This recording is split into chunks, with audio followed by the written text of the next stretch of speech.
The name's Nukem, Duke Nukem. Actually, it's me, John St. John, the voice actor who plays Duke Nukem, and you're listening to Mark Who 42.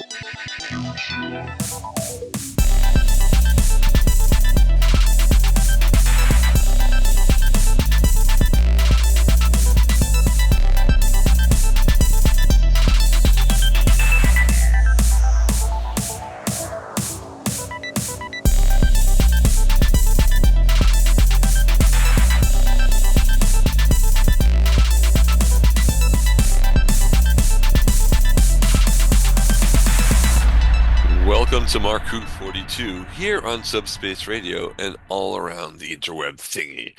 I'm your host, Mark Baumgarten. Today we've got a show for you. We are reviewing DCU's Peacemaker Season 2, which has been streaming on HBO Max for about a couple months now and just ended a few weeks ago. We're going to be reviewing it, and, to be honest, I got to be full disclosure. I haven't watched it yet. And that's a shame because I am going to allow, you'll hear Vicky, Jakubowski, and Juan Sanmiguel review Season 2. And because I'm recording this, I'm going to get spoilers completely. Danger, danger, danger. And so are you if you haven't watched Peacemaker Season 2. So here is Juan and Vicky talking Peacemaker 2. So thank you, Mark. We're going to be talking about Peacemaker Season 2, which wrapped up a few weeks ago at this time of recording, which is the third weekend of October. We're going to start with the plot and then get into characters, and then we'll probably talk about overall feelings about the show and future of the DC universe. That sound like a good plan, Vicky? Sounds like a great plan to me. All right. So first thing to note, all of these episodes are written by James Gunn. I will say I want to compliment James Gunn because I saw Creature Commandos, so I've seen I've seen James's work in DC, and at least he knows that you don't use the same tone for everything, which is something that Mr. Snyder could have learned when he was working on the DC universe. So we have you don't do the same thing over again because Superman, obviously, you don't use the same tone as you do with the other two shows he's worked on. Right. And even when you look at his history with Marvel, although the only thread that I see between everything that James Gunn has, ever done, is he always has some humor in there. But other than that, Peacemaker is so different from Superman, is so different from Creature Commandos, is so different from Guardians of the Galaxy. They diverge with little things connecting them. Exactly, and just keep it different, keep it alive. I mean, that's what I say. So season 2 starts off with the ties that grind, and it's 6 months later. Actually, it's interesting. We get a interesting thing because they've adapted it to the new DC studios to distinguish it from the Snyderverse. They've updated the ending graphic of, instead of the Justice League under Snyder, we now have the Justice Gang, Superman and Supergirl in silhouette at the end of after they wrap up what happened in season 1, defeating the alien invasion. And now we continue the story 6 months later and did I say the ties that bind or did I say the ties that grind? I don't remember. It's the ties that grind. Just to make sure. I mean, no, we can go on with it. Yeah. So we follow Chris. Chris is trying to deal with what's going on. I forget, is this where he has the party? I don't know where I don't have friends that I can call and have a party and have a massive sex party on a moment's notice just because I'm depressed. Is that in this episode or was that I think it starts in this episode and it continues into the next one. Yeah. It was one of those things that I was sitting there going, well, this is definitely HBO. Well, it seems. I mean, this is his depressed. I mean, when he gets depressed, he goes, well. Yes.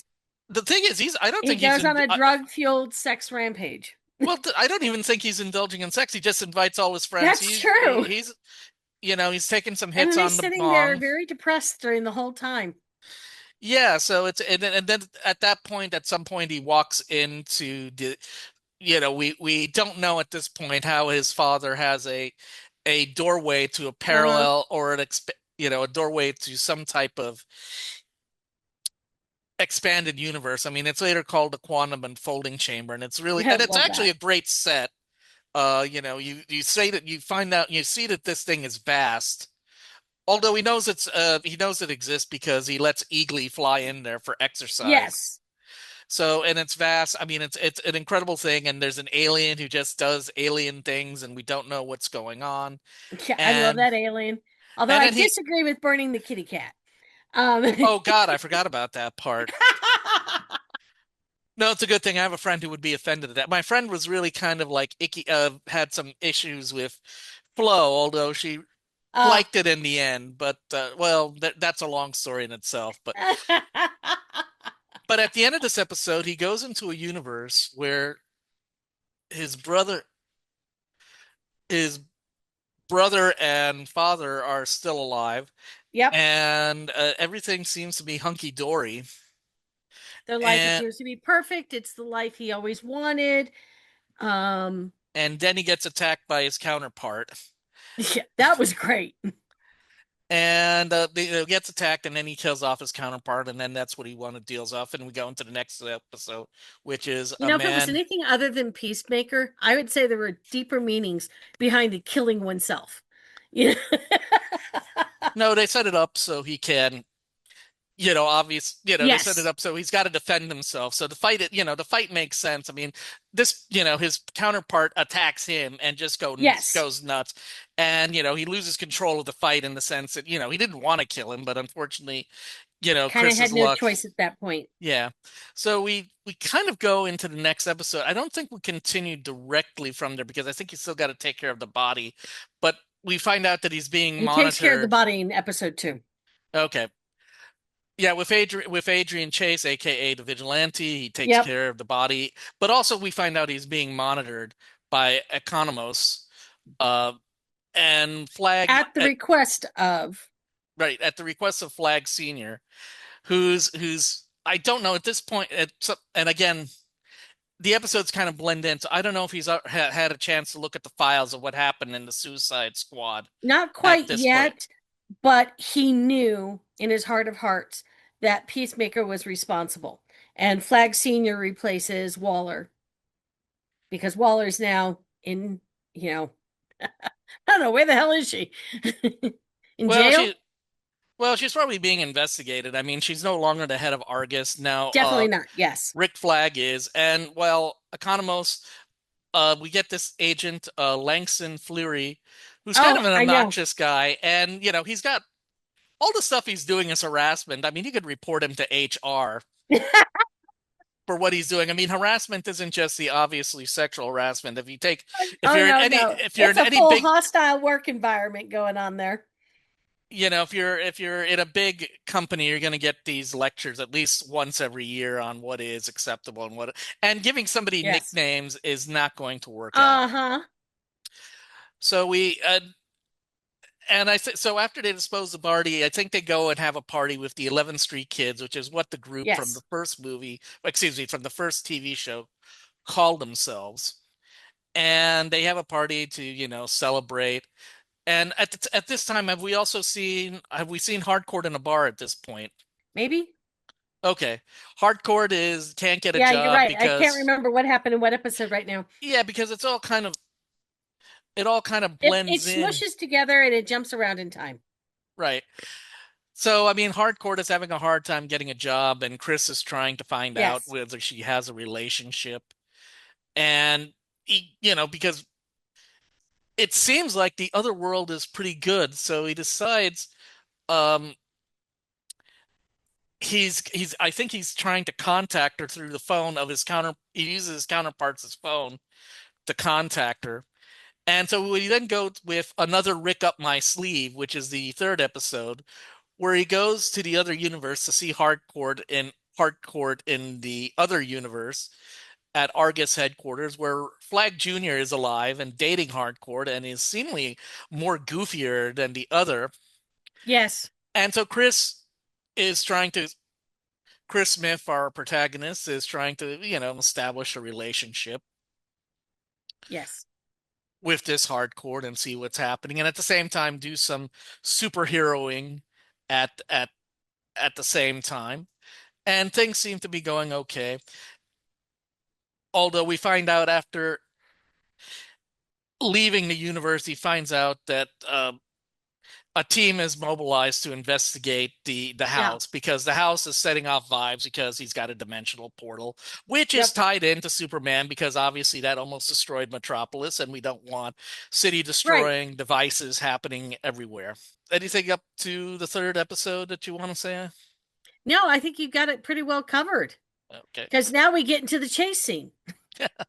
Well, we find out Economos is able to tell Yes. Chris that Argus is coming in, and he's able to take care of things and let Eagly exist. And we also are introduced to the character of Red Saint Wild.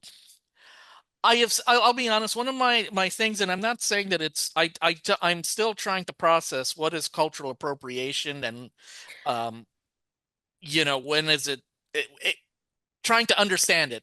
I get it's Yeah. bad. I think we get an example, although the thumbs are probably on the scale when you're looking at Red Saint Whale, played by Michael Rooker, of course, of Guardians Hmm. of the Galaxy and The Walking Dead. And you have this Is guy it who, because he is such an exaggeration and such an insult in and of itself that then when he uses the guise of Native Americans, you don't feel like the show is culturally appropriating. You feel like the individual is culturally appropriating. And he's already such a scumbag because he enjoys killing eagles that you kind of go, okay, what else can I expect from this guy? Of course, he's going to take on the guise of another culture as his own. yeah, and I should have mentioned we're now in the episode 4, Need I Say Door, and we find out so we have this chase scene of trying to avoid Argus, and also Eagly completely attacks the team that Yes. they weren't expecting. And apparently, Langston Fleury, I'm probably butchering the man's that name, but that wasn't the name I was concerned about in this episode. Obviously, doesn't have bird recognition, has bird blindness, as he I said, and is yeah. unable to cope with Eagly's attack, and Yes. the Argus team is thoroughly routed Yes. when Chris is able to move. I think at this point he moves out the Yes. The the doorway. portal, the Yeah. doorway to another area. And Hardcore, who's still trying to get a job with the federal government again, doing what she wants to do, and is having difficulties, and is getting into bar fights, which leave both her and her opponents very scarred and emotionally. But apparently, Rick Flag Sr. is offering her a job if they bring her to Peacemaker. Right. And she doesn't suggest a public location at a park. And as we find out in the next episode, back to the suture, I should say. She tried to give him the code word to say this is a trap. Don't come Yes. here. And very clever. I love the scene where he's trying to get across to the park because he knows it's a trap, and he's trying to Yeah. get in front of people so they don't shoot directly at him. The snipers never have a chance. The snipers, which also include the judo master, Hmm. who is also on the case of trying to bag uh, the Yes. peacemaker, and we find out that he just wants to know with Amelia, is there any chance of relationship? She denies Yeah. it again, and then he tries to get away, but he's surrounded. He's attacked by the Argus agents, and one of the newer agents that appears in this season, Sasha, she is given orders to kill. So Yeah. Hardcore takes him out, knocks him unconscious, so he is captured. And when he is Yes. captured, Rick Sr. decides to beat the crap out of him, knowing now that he knows that he Hmm. killed Rick Sr. Economos decides to put him on the book so that his arrest is recorded, Right. and now he can't get away with killing him, Rick Sr. killing Peacemaker, and he's released. And at this point, Chris decides that he's going to go into the alternate universe. Red Saint Wild believes Eagly is the prime eagle and he must kill him at all costs. And he decides both the Peacemaker goes into the portal for whatever's the last time. Yes. Adebayo reads his farewell letter to the group. Yep. Hardcore decides to bring him back. Now we don't know that this universe looks good. We don't know why they're trying to blow his chances, and we're not trying to figure it out. We are now at the halfway point. Yes. Uh, so Chris decides to go into his new universe, and we go into Ignorance is Chris, where all the 11th Street kids, and this includes Economos, Adebayo, the Vigilante, and Hardcore, decide to go and Yes. recover Chris to get him back home. And Chris is doing adventuring and stuff like that. And he does Hmm. meet Hardcore, and they decide to go off. They go to, oh, and we have the funny scene where the vigilante keeps all of his ill-gotten gain because he believes it corrupts the system. We'll go Oh, I back to know. that. That was just so hilarious. He's got rooms full of drugs and money, and he's just leaving it there because he can't get rid of it. That would be wrong. Can't give it to the cops because they're just gonna keep it. Can't do, it's just like whatever. Oh my God. So we'll get back to that when we talk about the Yes. vigilante. And she tries to talk him out of leaving this world. And then Yeah. she realizes, hey, don't you know that there's something funky about this world? And we discovered Yeah. that it's an alternate, that the world was conquered by the Germans during World War II, and America has been Nazified. And now they got to get out of there. And also, there's a side so that Flag Senior visits Luthor at Belle Reve Prison Yeah. to make a deal in order to find out, to get Luthor to a lesser secure prison in Yes. order to find out how to detect a dimensional portal. And so the next episode, Like a Thief in the Night, is about the escape of the Peacemaker back into our world, and there's a lot of action adventure trying to get back to the portal. Economos is captured by Augie, the Peacemaker's father, and Who's now the they blue dragon instead of the white dragon? oh, I didn't realize it. I forgot the colors of the dragon from the Yeah. first one, so that's good. And the vigilantes help them escape. Adrian is obsessed with meeting himself, and he does, and that's how we get the hints that this is an alternate universe. This is an evil universe or a bad universe. And they all meet up at Augie's house. Economos has been Yes. captured, and he gives everything away. But we also find out it's something interesting. Keith is angry because they discovered that their peacemaker's been killed and his brother's been killed, and he's very Yes. angry. But surprisingly, Augie, who is of course a jerk in our universe or the Prime universe, is kind of a reasonable guy here. And they try, he admits that, hey, yeah, this is a bad universe. If your universe is perfect, you're lucky. But at the same time, he tries to do the best that he can. And to Chris, this is a kind of a moment of clarity because, oh God, my father is not the horrible Yeah. jerk he is in the other universe. And as he's making this connection, the vigilante, kills Augie, Yes. the alternate Augie, which further aggravates Keith, drives Yes. Chris insane, and then but at the same time, with all this distraction, everybody, including the judo master who helped Adebayo uh, Yeah. find a safe house until they could get back to the portal themselves. All of them go back to the portal. They deactivate the portal, and Chris surrenders to A.R.G.U.S. He feels guilty of everything that he's done, the killing of Rick Sr., and he's in prison. And then we come to the last episode, The Full Nelson, which starts off with a flashback of Chris and Hardcore going on the rock boat with is the group Nelson or is it the The Full group is Nelson? Nelson. Okay. Twin brothers, sons of Ricky Nelson. Oh, I didn't know that connection. Okay, I Oh, wasn't you didn't familiar know with that. that? Yes. And they were actually raised by Harmon and Pam Dauber. Harmon being the brother to their mother. Oh, I didn't realize that. Okay. Yes. They became the guardians because Ricky and his wife Cynthia had too many drug problems. Oh, okay. All right. I forgot. I know that Ricky Nelson died. I forgot how he And then died. Ricky Nelson died in the plane crash, so that kind of Oh, yeah, cemented yeah, it. you're right. So they go to a Sorry, I know too concert. much crap. No, no, no, that's better. I mean, no. I mean, to me, the idea is that they go to a Yes. concert. Uh, Chris keeps thinking that they made a connection. Hardcore Yes. denies that they made a connection, and this would lead. And we then go back to the present where A.R.G.U.S is using the the portal. They've moved the portal to Argus Yes. headquarters, working with people from Luthor Corp that we saw in the first movie. Uh-huh. No, we saw in Superman, not Yeah. Superman the That's movie. yeah. And they're trying to explore all the doors into parallel dimensions, and at least they are being safe. They're wearing spacesuits or Okay, environmental I'm going to use suits. safe in quotations because Well, they're being safe-ish. they're at least putting some thought into it. They're all tied to each other so they can pull, the That's first true. one out. Although there are disastrous results, There are disasters. which is alienating Langston Fleury. Um, Yeah. from Argus, because they seem to be treated as expendable. And eventually they Yes. find one world which seems to be normal and inhabitable. But the group uses the resources that Adrian has of the ill-gotten game to bail Yes. out Peacemaker. And they try to convince him that, hey, maybe, try to work out his problems, and they decide to start out their own group, which will be their own agency, Checkmate. And Yes.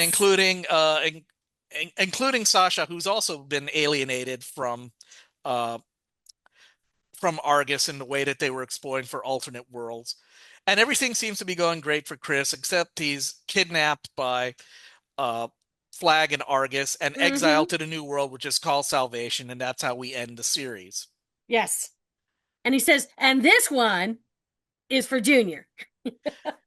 Proving it was revenge all along. Well, it was always revenge. Actually, one scene that bothered me was the fact that they had a Coke party, and Rick was in on it. I mean, did you get that he was like, getting high when they finally found Salvation, or was that my interpretation? It was a little hard to tell about who was doing what, and I think that was on purpose to kind of make it feel like, did I see what I think? Do I need to rewind? Do I need to slow down? I think I need to watch it again to kind of really understand everything that was going on, because they had a lot of that kind of kinetic energy, and that was definitely one of those scenes that was like, what the hell? So that's the end of the series. I can't think of anything else that I think I might have forgotten or glossed over, or I think that is the good gist of everything that happened. It was a fun-filled ride. Well, it is, it is a darker show. I mean, I think when we'll talk about the characters, nobody on this show, I think, is completely healthy. I mean, you don't want to have perfect sterling characters. I mean, and then you get into the problem of the next generation kind of encountered early on because of the way that they decided to make no interpersonal conflict. But there's at the same time, I think they've all got it turned up a lot, some more than others. Yes. And I think everyone is flawed, and some have some particularly bigger flaws. Everyone has at least one fairly major flaw. But then again, they're human, so, duh. Yeah, but here's a question that we'll have. Maybe we should leave this with the audience when we go on break. I mean, how many of these people would you want to hang out with? Really? To be honest, probably none. Well, I think there are a few. I think there are a few. I think we can talk about that when we get to our next maybe segment. when I was in my 20s, but in my 50s, I kind of feel like, I don't need that no more. Well, I'm not saying it's our responsibility to fix them. In my 20s, that sounds like exactly the kind of people I would have known. Anyway, so we'll talk about the characters and also talk about the, what we think of the series overall, and what does the future look like for the DCEU. And we'll talk about that in our next segment. Don't go away. Don't go away. We'll be back with more Mark Who 42 after this. Thank you for calling P-Harmony, the service that matches you with the podcast that best fits your interests and needs. I really hope you could help me because I have had no luck finding the perfect movie podcast that gives me everything that I want. Well, that's my job. What are you looking for in a podcast? Well, it needs to be a movie podcast that covers old and new stuff, one that reviews movies but also talks about movie news, discusses new trailers, and is willing just to have fun with some crazy movie games. Maybe even, like the occasional top 10 countdown. Oh, and it's got to be a podcast that is willing at times to delve deep into the careers of notable directors and will speak to all movie fans, from the general audience to the hardcore cinephile. Wow, well, that's quite a resume you're looking for. What are you thinking regarding schedule? Monthly, weekly, daily? Weekly, of course. All right, well, let me crunch these numbers in our patented podcast matrix to see what I can find for you. Wow, I don't believe it. What is it? We actually found the perfect match. This almost never happens. Really? Well, dreams do come true. What is it? It is the Cinema Geeks podcast, of course. Well, that sounds perfect, but where can I hook up with such an awesome podcast? Well, you can find it weekly on iTunes, Blog Talk Radio, or GeekCastRadio.com. Awesome. Podcast marathon, here I come. Another satisfied customer brought to you by P Harmony and the folks over at the Cinema Geeks podcast. Get ready for the ultimate geek experience right here in the Sunshine State. Florida Geek Scene presents a full calendar of events and conventions. From anime to horror, we've got it all. Meet your favorite stars, find rare collectibles, and immerse yourself in your passions. Experience the thrill of cosplay and witness amazing live performances. Stay up to date with the latest news and reviews all across Florida. Florida Geek Scene, where pop culture happens. Visit us online for more. Don't miss out on the fun. Join us at Florida Geek Scene, floridageekscene.com. You are listening to Marku 42's Universe. And we're back here on Marku 42. Let's go back to our review of Season 2 of DCU's Peacemaker, streaming on HBO Max. Right now, let's go back to it with Vicky Jakubowski and Juan Sanmiguel. I guess let's talk about Chris, because he's our lead character, and obviously he's got the most demons that he has to face. And let's set it up. I'll set up the history. I mean, unfortunately, he had a horrible father.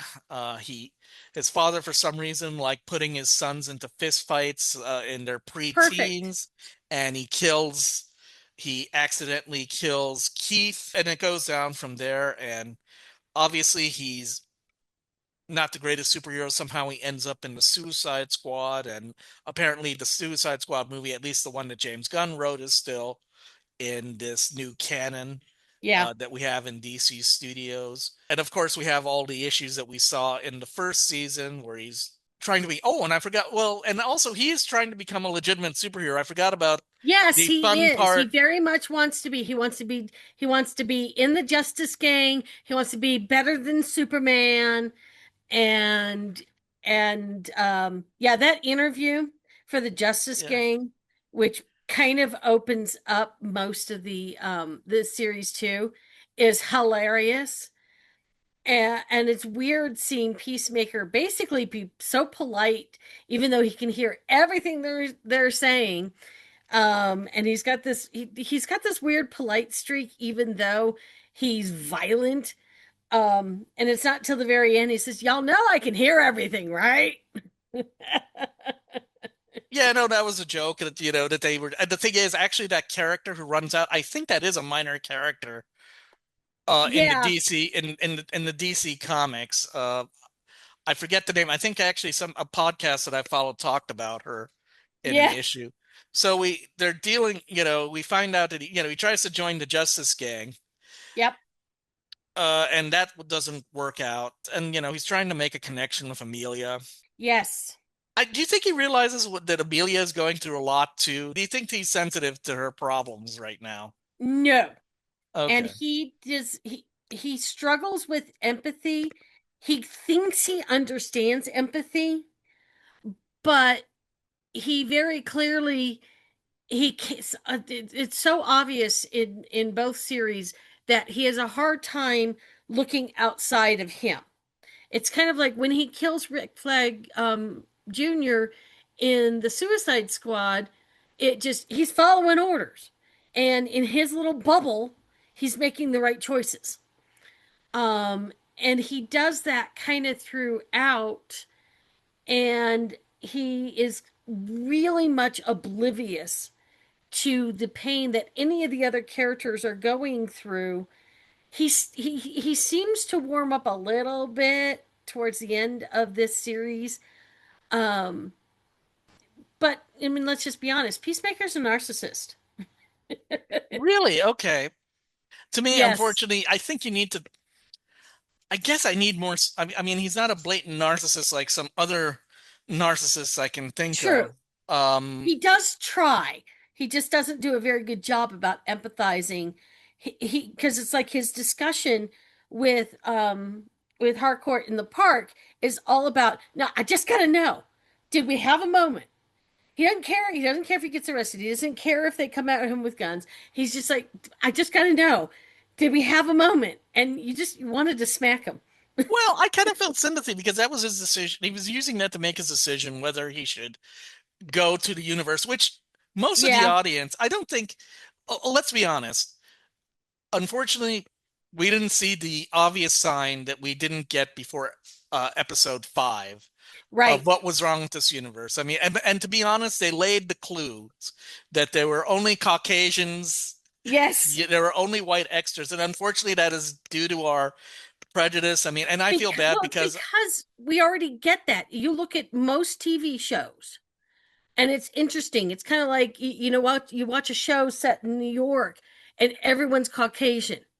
Now we know that that is so not real, right. I mean, but both of us. we've sensitized ourselves over decades to, oh, but that's the way it's supposed to be. Da da da da da da da da da. So you miss it because we're already blind from decades of TV shows doing that to you.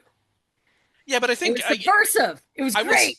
I will speak for myself. I feel really bad because I work in a government office, and obviously we have people from different backgrounds, and Right. they are not hired just for that. They hired because they are competent and they can Because do their yes, job. And I'm pretty sure you can say the same thing about, yes, I can. in your place of work. So I feel, there is a sense of guilt. It's like, oh, but then again, How did I miss that? That's yeah, how so did I miss? embarrassing. I'm supposed to be, respectful and I notice these things. I didn't notice it. I was absolutely flabbergasted. And my husband was laughing at me. He's like, "How could you not notice? You of all people." It's like, because I'm desensitized by TV. And they, the fact that I'm watching a TV show with no people of color, of course not. They never make TV shows with people of color. I shouldn't notice that. I should have. So, but the thing is, so the universe looks perfect, in Chris's Yes. eyes and on the audience's eyes. And so he needs to know, is there anything worth in his universe worth staying for? And the only thing he can think of is hardcore. Yeah. And to be honest, he accepts it. The only problem is that now he's got to get out of this, trap that Yes. is laid in for him. And to be fair to him, this is not a conversation you should have over the phone. Did this mean to you? So he needed to go see her in person, risk Yes. everything to see. And I think the show's in Hardcore. Hardcore does care for him in the sense that she doesn't believe he deserves to get shot, but that doesn't mean that Yes. she might want to start up a long-term relationship with him. I do feel heartbroken for him, and we're going to talk about it when we get to Adrian, that he finally, even though, obviously he realizes that, we're in an evil universe and Augie is a part of it, but then he realizes that Augie is not a part of the evilness in this universe. Yeah. He's like he's a person trying to do the best he can. And as soon as that happens, we get him killed. And that's, I think, that destroys him to the point that he doesn't care what happens to him anymore. He doesn't care. Yeah. I mean, he doesn't really even care. You say he's a narcissist, but he doesn't care that Rick Flag is beating the crap out of him. He's not fighting back.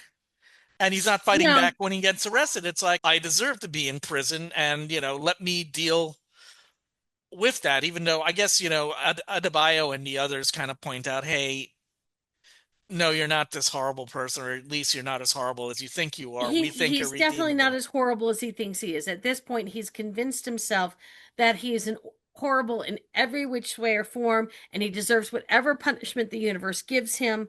It doesn't matter anymore. And it's a little bit of self-pity, but he lets Flag Senior do the beating on himself instead of beating on himself as other people would with self-pity. It's a weird dynamic, but it's good and it works for the situation. And it seems like he's getting his act together at the last episode before he gets grabbed. Yes, I would absolutely agree with that. I would say that we've seen a reformed Peacemaker at the end. and you're really rooting for him, which then makes what Rick Flag Sr. does, throwing him into the alternate universe, actually far more impactful, because you see this person who was clueless, and we've been watching him in a movie and in a couple of TV shows where he's growing, he's growing, he's growing. Now he loves his friends. He's got starting a relationship. He's got a life that's moving in the right direction. He's making good choices, and now it's all snatched away from him. Agreed. Is there anything more we can talk about Chris that we can think of? Yeah, I think we've beat him to death. Now, we will talk about another character, the next character, who I believe is the most annoying. And I think he has more problems than Chris, because I don't think he's. I think Chris, we can say, is a grown up, but the next character we're talking about, I don't think is grown up. And it's not just because he still lives with his parents, and that's Adrian, aka the vigilante. Because it just. Every time he shows up, I don't understand why they hang out with this guy. He's constantly trying to prove himself by asking that, to try to say, I'm the expert at this, and demanding people to ask him questions. He's even more clueless than Peacemaker. He makes me think of a stupid Sheldon from Big Bang Theory. He thinks he knows everything, but he actually doesn't know everything. So when he's being a know-it-all, it's even worse than being a good know-it-all. And the choices he makes, you just kind of want to shake him and say, oh my God, when you're starting to make Peacemaker look like, a more altogether human being, because you do, he's whiny, and some of his choices, you just kind of go, what is it? And why has he hitched his wagon to Peacemaker of all people? Well, I might be the only one to put up with him. But actually, speaking about his friendship with Peacemaker, and I don't know if it was established in the first series, how does he know how to get rid of a body? Or is that just common knowledge? Am I just too nice Maybe of a person? That's just common knowledge. I can't remember anything specifically coming up in the past. But of course, I guess that means that he must have gotten rid of some bodies before. Well, obviously we know that he can kill, that he has no compulsion over killing. Although he has obviously an odd moral compass, because he feels that just storage purposes alone. How long was he able to keep all of this ill-gotten gain? I actually like one of the jokes that when they're in the evil A.R.G.U.S, one of the things that sets off the security is the fact that she got cocaine blown on her. I like how she just whispers, Adrian. Which again leads me. It's like, damn it, that man. I don't remember how. I think he was already Peacemaker's friend in the first season, right? I did watch the first season, but I'm hazy. I know it was a while ago now. I think that for some reason I'm thinking that Amanda Waller sent. No, she didn't. I was thinking that was one of the people that she sent after Peacemaker, but I don't think it was. I think they stumbled across each other, and he did. He just decided that he liked Peacemaker and what Peacemaker stood for, and he thought it fit his own aesthetic of what a superhero should be. And of course, he thought he was the best superhero, good guy. And really thought he was making the world a better place. You can see it in the things he says, that he's got this center, and he, like you said, he's got an interesting moral compass that makes more sense to him than it does to the rest of the human beings. But that brings up something that occurred to me. Do you remember which vigilante killed Augie? Was it ours? Was it the one from the Prime universe or the one from the alternate universe? You know what? I actually was confused about which one killed him. Okay. Because both of them, both of them obviously have no compulsion. Although, the thing is, we didn't get exposed to the other one for very long. Just for an episode. And I don't know if he's less than, obviously he has a stronger moral compass because he is acting in the resistance. Yes. To this world. And my thought is that he was the one who killed him because he rep everything that what do they call themselves? The top trio. Everything they represented was wrong. Oh yeah. Agreed. The way he treated his mother is very disturbing. Although Yes. I don't know how old Adrian's supposed to be. I guess early 20s. And you I should would grow out guess of that. that. Yeah. And not to mention you are living in their house, and Yes. although And he warns them that his mom's going to be overbearing, and then she's just the sweetest thing in the world. I mean, come on. She helps yeah, make him cookies and drinks. Talk about a wildly supportive mom. well, I don't think she knows what's in the basement. I get because Well, she's that's not allowed true. in there. Could you imagine one errant match would light that place up, and everyone within, I don't know, a 12-mile radius will get a contact high. Um, Oh yeah. I don't know if we'll ever get, they'll ever devote time to make Adrian more acceptable or less of a pain. And we'll be talking about that. We're getting ahead of ourselves. But anything more to say about nope. Vigilante? But let's move on. I mean, the other Hardcore. Now, you really feel Yeah. sympathy for Hardcore because I think in the first season, and I could be wrong, I could be forgetting something. She did have it all together. At She least certainly someone. felt like that. I You mean, you felt like she was the only one that truly understood what they did and what they were doing for Waller and what her life was, and she was committed to that life. and unfortunately, the only reason she's lost that life is because she was associated with Waller, and nobody, because she was Nobody's blackballed going by to touch her Waller. now. She was blackballed by Waller, right? Or Yes, was she she was blackballed by blackballed by somebody else? Waller, and people are afraid of upsetting Waller. Plus, she worked for Waller, and people are uncomfortable with Waller. I mean, basically, she was damaged goods, and nobody was going to touch her anywhere in the government or law enforcement or anything. Nobody was going to touch her.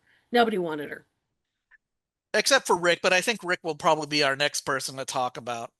And you really feel bad that she's, I guess she's trying to feel. Do you think the reason that she's getting into the fights, she's kind of numb at this point? She doesn't have a job, she doesn't have Yeah. anything, and this is making her feel alive. I think so. I think it's essentially she's doing self-harm and trying to feel something, because between her personal life and her professional life, it's everything that came before it has imploded, and not definitely not in a good way. And I'm sure that there has to be some form of guilt that she even had a moment with Peacemaker, considering her previous relationship with Flag Jr. and Peacemaker having killed him in the Suicide Squad movie. And so that had to make her feel weird and uncomfortable, and even some guilt. She was going through what other people might normally go through, but really struggling with it because she had no outlet at all anymore. Nothing. And unfortunately, sadly, she was a little bit manipulated by Oh, Rick. yes. But at least also, I think at the end, it's quite clearly, and even more, I think it's more obvious because I think there's less damage to her than, shall we say, Adrian or Chris. Yes. So she's in a better, when they set up checkmate, she's in a good place. Yes. Because now she has a purpose, and I think that that's exactly what she needed. Without that purpose, she couldn't get the rest of her life in a good spot, which was what Rick Sr. needs to do something about that now, because that man, woo! Well, Rick, He's okay. He's like Weller. I mean, Weller, he's almost as bad or worse. I can't decide yet. It's interesting because I thought about it. I mean, he is a full sergeant general. You don't get there. I mean, if you look at the real world, you don't get to be that high of a rank without having something going for you. I mean, I was just listening to one of my favorite writers on the political scene on constitutional matters, a guy named Jamil Bowie, who knows about the military. His family was in the service. He was not. He went to study constitutional law in I forget which Virginia university, and he writes for the New York Times, as I said. They want to keep their smart people, So Rick, Yeah. and we have seen Rick. Rick has appeared in the Creature Commandos and then Superman. Yes. Yes. And those two, well, and now in this, and obviously he has great love for his son. We find out, I think he's separated from his wife in Creature Commandos, if I recall correctly. And in Creature Commandos, somewhat manipulated by a very younger woman who has bad aims. I don't know. For those of you who saw Creature Commandos, we don't know if the beautiful princess is a nice princess or a bad princess Yeah. with evil aims, and we don't find out which way until the very, very end. And Rick is manipulated, gets really hurt in that. And I don't know if that contributes to It his has current, to at least a little bit. it's clearly established that he loves his son. He does love his country. Yes. He claims he's always trying to do the right thing. And in fact, that's why he decides to find. Actually, now what I find funny, I don't know why he wanted to go to Salvation as the perfect prison, because I thought you would want to send your prisoners to an inhospitable place, like with the cute little monsters that eat your face up as soon as you get in. But I Yeah, guess because I think that Salvation's going to have some long-term evil where it's less obvious. It's in the Salvation universe, dimension, whatever, it looks normal, but as we hear in the end, there's definitely something that could make life difficult. He doesn't want people to die right off. He wants them to suffer before they die. So sending them to the creature land with the little itty bitty creatures that eat your face off, you're going to die immediately. What's the fun in that? That's true. So we don't, we might be seeing a little bit more of Rick in the future, but we'll leave that for the end on our looking at the future of the DC universe. Yes. As much as we can.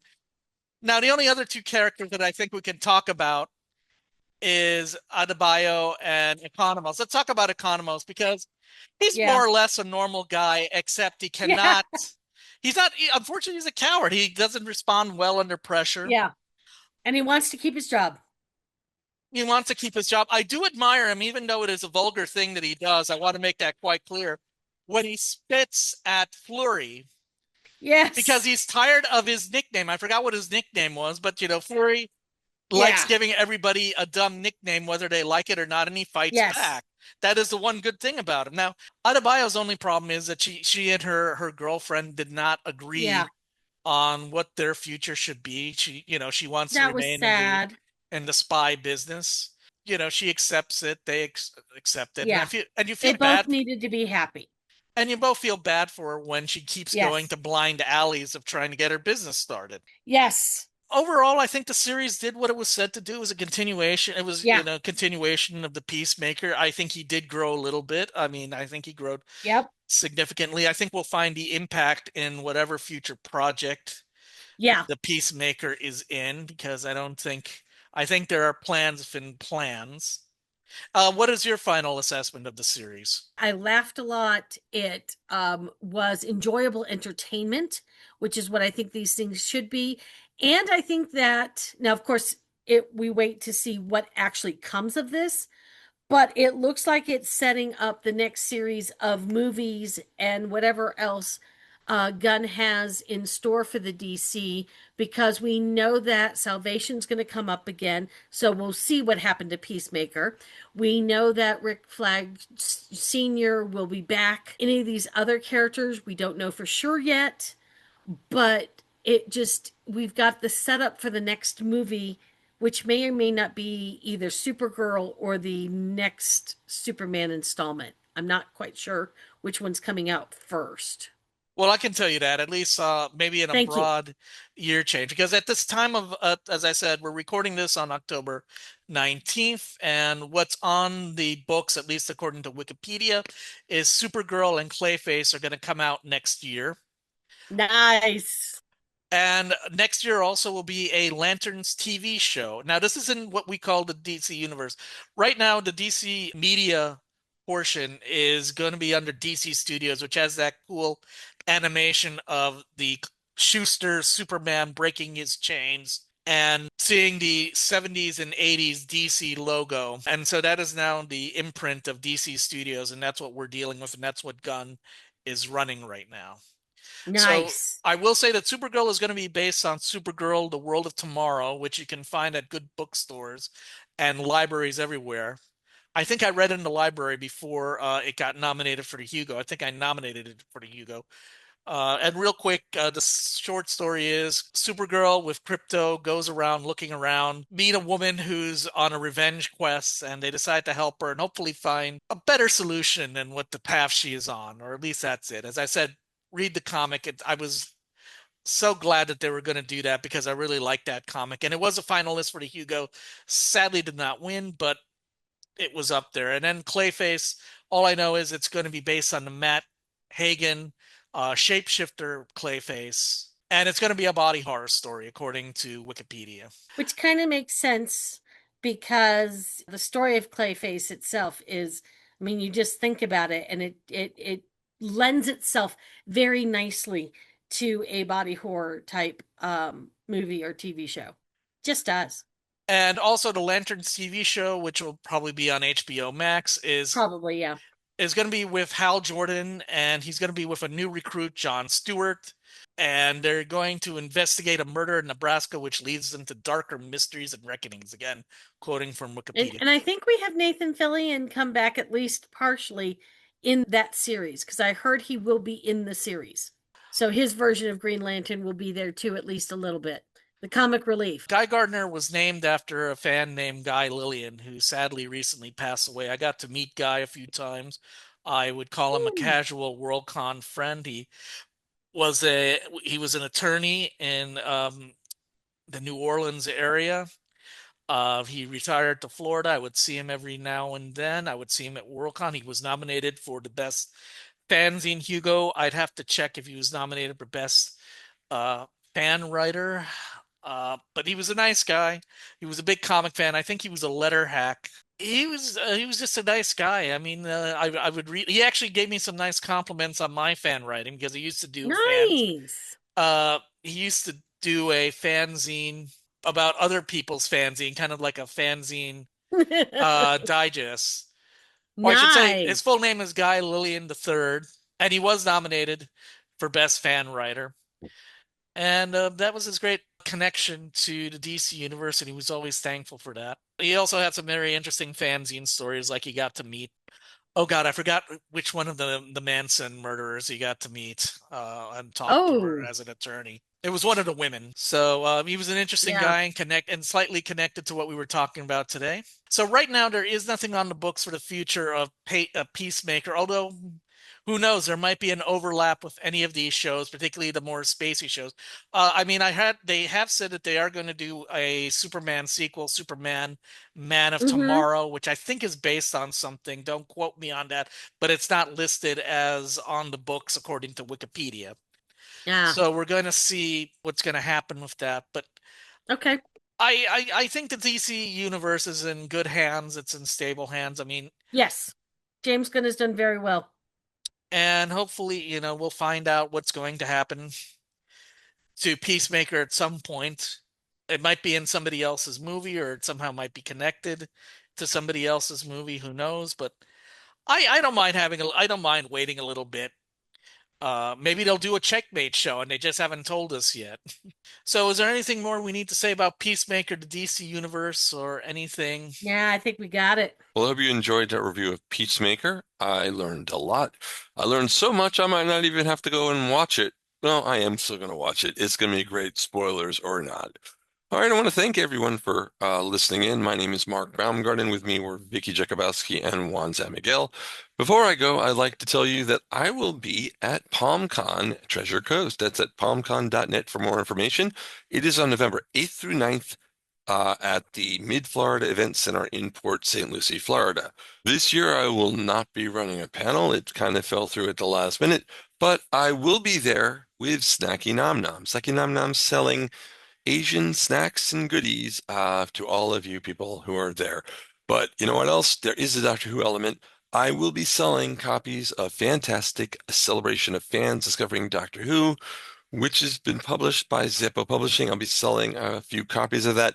I am actually in the book. I was interviewed, so it's gonna be great. All right. So remember, if you want more information on PalmCon, go to palmcon.net. We will be back next time here on Mark Who 42. Bye. You've been listening to Mark Who 42. your hosts, Mark Baumgarten, Vicky Jakubowski, Juan Sanmiguel, and Zion Kiros. Mark Who 42's Universe is produced and directed by Mark Baumgarten.